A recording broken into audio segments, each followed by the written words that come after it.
আজ আমি আপনাদের সাথে একটা অথেন্টিক পুরোনো দিনের একটা রেসিপি আমি শেয়ার করব, যেটা আমি আমার শাশুড়ি মায়ের কাছ থেকে শিখেছিলাম। ভীষণ টেস্টি হয় খেতে আর খুব সিম্পল সাধারণ একটা রান্না। আমি রেশমি খান আপনাদের সবাইকে স্বাগত জানাই। যারা আমার পুরনো বন্ধু এখন আমার সাথে রয়েছেন তাদেরকে আমি অনেক অনেক ধন্যবাদ জানাচ্ছি আমার সাথে থাকার জন্য। যারা আমার নতুন বন্ধু এখন আমাকে সাবস্ক্রাইব করেননি তারা প্লিজ আমাকে সাবস্ক্রাইব করে দেবেন এবং পাশে থাকা বেল আইকনটা অবশ্যই প্রেস করবেন, যেন আমার আপলোড করা ভিডিওর নোটিফিকেশানগুলো সবার প্রথমে আপনাদের কাছে পৌঁছে যায়। আর এই ভিডিওটা আমি আপনাদের সবাইকে প্রথম থেকে শেষ অবধি দেখার জন্য অনুরোধ করছি। নিত্য নতুন রেসিপি দেখার জন্য আমার চ্যানেলটাকে অবশ্যই ফলো করবেন। এই রান্নার মূল উপকরণ হচ্ছে ডাল। তাই আমি 1 কাপ মতন মটর ডাল 2 ঘন্টা আগে ভিজিয়ে রেখেছিলাম। খুব ভালো করে ধুয়ে পরিষ্কার করে নিয়ে মিক্সার জারের মধ্যে ডালটাকে দিয়ে দিলাম। দিয়ে দিচ্ছি 1 ইঞ্চি মতো আদা আর সামান্য একটু জল দিয়ে ডালটাকে আমি এবার বেটে নেব শুকনো শুকনো করে। দেখুন ডালটা আমার খুব সুন্দরভাবে বাটা হয়ে গেছে। এবার এই ডালটাকে আমি একটা পাত্রে ঢেলে নিচ্ছি।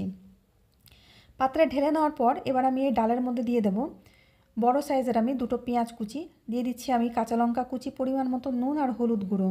এবার আমি হাত দিয়ে ডালটাকে মাখিয়ে নেব এই পেঁয়াজ কুচি লঙ্কা কুচির সাথে। চামচ দিয়ে খুব ভালো করে মাখানো হয় না, তা আমি হাত দিয়ে মাখিয়ে ডালটাকে আমি এক সাইডে রেখে দিচ্ছি। এবার আমি একটা মশলা তৈরি করে নেব। একটা মিক্সার জারে একটা পেঁয়াজ, 5-6টা কাঁচা লঙ্কা, কয়েক টুকরো রসুন দিয়ে এটার একটা পেস্ট আমি করে নেব। আর যে ডালটা আমি মাখিয়ে রেখেছিলাম সেখান থেকে 2 চামচ আমি এটা আলাদা করে তুলে রাখছি, এটা আমার পরে কাজে লাগবে। এবার প্যানে তেল গরম করে আমি ডাল বাটা থেকে অল্প অল্প পরিমাণে নিয়ে বড়ার মতো দিয়ে বড়াগুলো দিয়ে আমি ভেজে নেব। এই বড়াগুলো খুব বেশি মুচমুচে করে আমি ভাজবো না, হালকা লাল লাল করে আমি ভেজে তুলে রাখবো। আমি দেখুন 2 মিনিট রেখে দিয়ে উল্টে পাল্টে নিচ্ছি। 4-5 মিনিট সময় নিয়ে বড়াগুলো ভেজে আমি এটা একটা পাত্রে তুলে রাখবো। বাকি যে ডালটা আছে সেই ডাল দিয়েও আমি একই রকমভাবে সমস্ত বড়াগুলো আমি ভেজে নেব। ভেজে নেওয়ার পরে এবার আমি কড়াই বসিয়ে দিয়েছি গ্যাসে। কড়াই গরম করে দিয়ে দিলাম কিছুটা পরিমাণে সর্ষের তেল। তেলটা গরম হয়ে গেলে যে পেঁয়াজ রসুন কাঁচা লঙ্কা বেটেছিলাম সেটা দিয়ে দিলাম। দিয়ে একটু নাড়াচাড়া করে এর মধ্যে 1 চামচ আদা বাটা, পরিমাণ মতো নুন হলুদ দিয়ে দিচ্ছি আমি জিরের গুঁড়ো আর লাল লঙ্কার গুঁড়ো। সামান্য একটু জল দিয়ে দিলাম। দিয়ে মশলাটাকে 4 থেকে 5 মিনিট খুব ভালো করে কষিয়ে নেব। যতক্ষণ মশলাটা কষানো হচ্ছে আমি আর একটা পেস্ট করে নেব। এখানে আমি কিছুটা কাঁচা আমের টুকরো নিয়েছি, আমটাকে মিক্সার জারের মধ্যে দিয়ে আমি পেস্ট করে নিচ্ছি। করে নিয়ে এটাকে এক সাইডে রেখে দেবো। আর এদিকে দেখুন আমার মশলাটাও কষানো হয়ে গেছে খুব ভালো করে। দিয়ে দিচ্ছি পরিমাণ মতন গরম জল।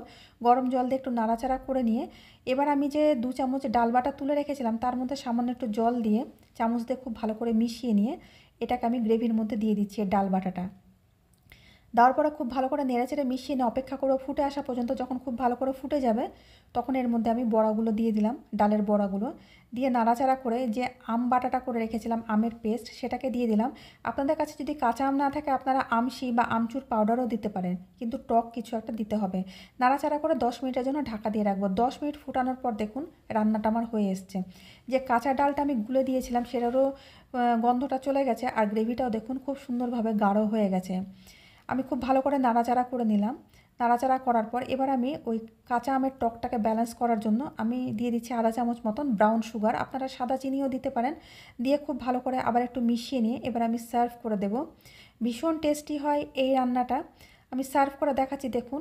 এটা দেখতে যতটা সুন্দর হয়েছে এটা খেতেও কিন্তু ভীষণ টেস্টি হয়। এর টেস্ট কিন্তু একটু টক মিষ্টি ঝাল এরকম হয়।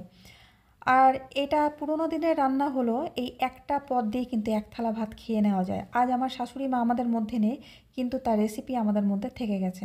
তাই একবার হলো এই রেসিপিটা ট্রাই করে দেখবেন এবং কমেন্ট করে জানাবেন যে আপনাদের কেমন লাগলো। আপনাদের একটা কমেন্ট কিন্তু আমাদের উৎসাহিত করে সামনে এগিয়ে যাওয়ার জন্য। ভালো লাগলে একটা লাইক করবেন, একটা শেয়ার করবেন। আর উপকরণ জানতে কোনো অসুবিধা হলে ডেসক্রিপশন বক্সে গিয়ে দেখে নেবেন, সেখানে আমার সমস্ত উপকরণ দেওয়া থাকে। আমি আবার আসবো অন্য কোনো দিন অন্য কোনো রেসিপি নিয়ে। ততদিন আপনারা সবাই খুব ভালো থাকবেন, সুস্থ থাকবেন।